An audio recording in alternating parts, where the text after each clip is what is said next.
Hi, in this video we are going to see about the BJT bipolar junction transistor, its construction and working. So introduction.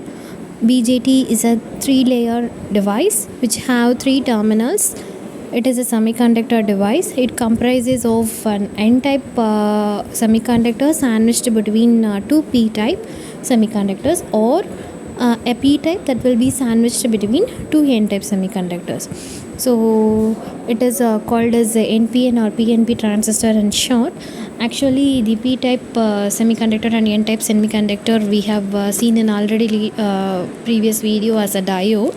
So the first transistor that was developed in 1947 by Breton and Baron and in Bell Laboratories, USA. So before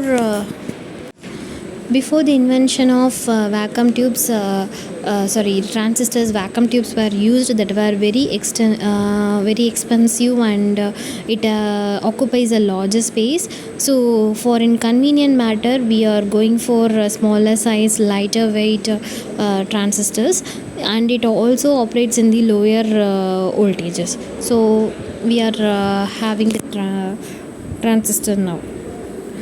So transistor, they are the very basic fundamental block of the circuit, and that one we can find it in our cell phones, computers, and all the modern electronic systems. They will have the transistors as a basic component. So these transistors can be operated as a switch or as an amplifier. So conventionally the transistors will be used as an we can say it is a revolutionize the whole electronic field. So transistor, it means transferring the resistance from the one end to the another end. So as I said earlier, there are three terminals of a transistor: emitter, base, and collector. Emitter, it is the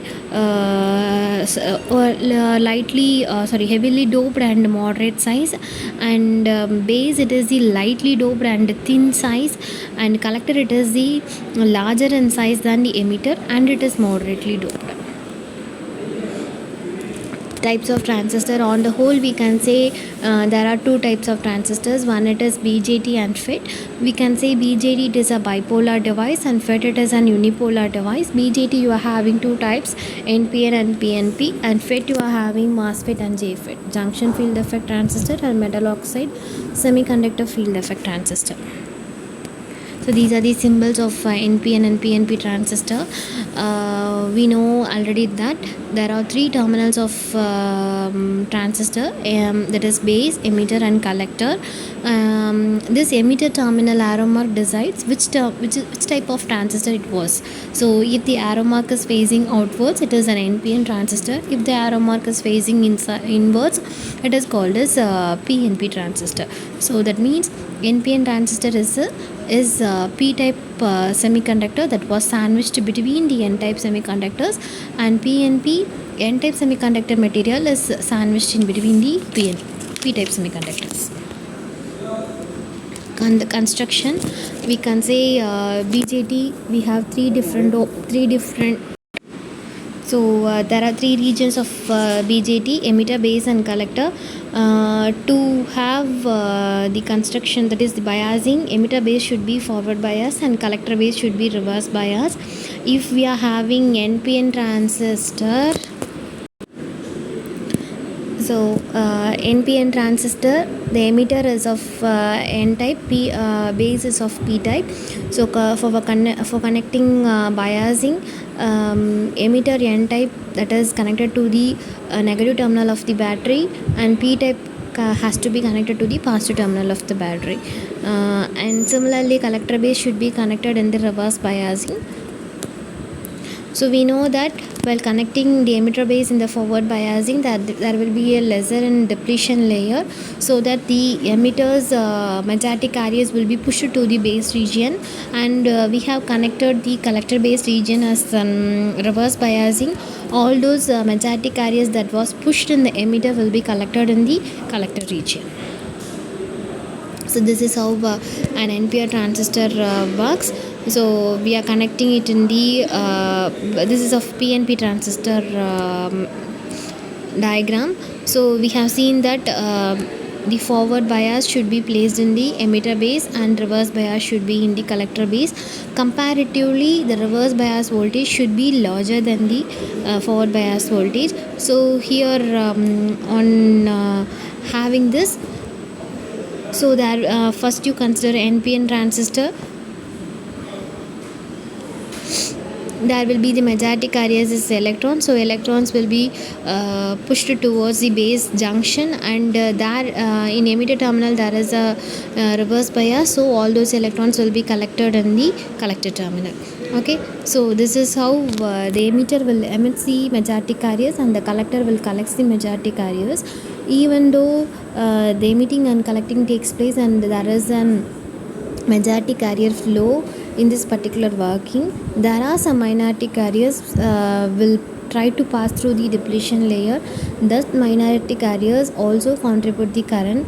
On the whole, in an bipolar junction transistor, the magnetic carrier and also the minority carrier both constitute the current, so it is called as bipolar junction transistor.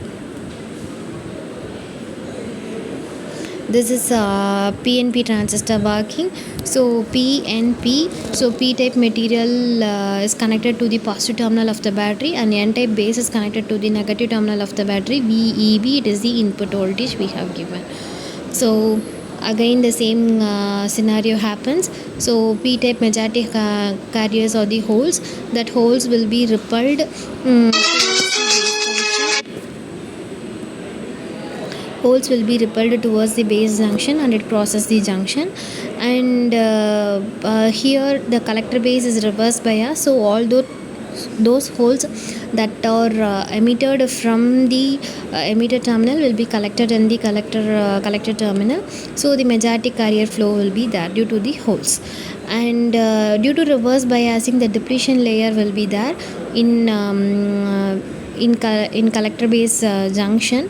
Due to that reverse biasing, there will be some magnetic carriers try to flow around, so that magnetic carriers also constitute the current, so it is bipolar. So because of the magnetic carriers and magnetic carriers, the current flow will be happening, so that is why it is called as bipolar. Again the same scenario here. Thank you.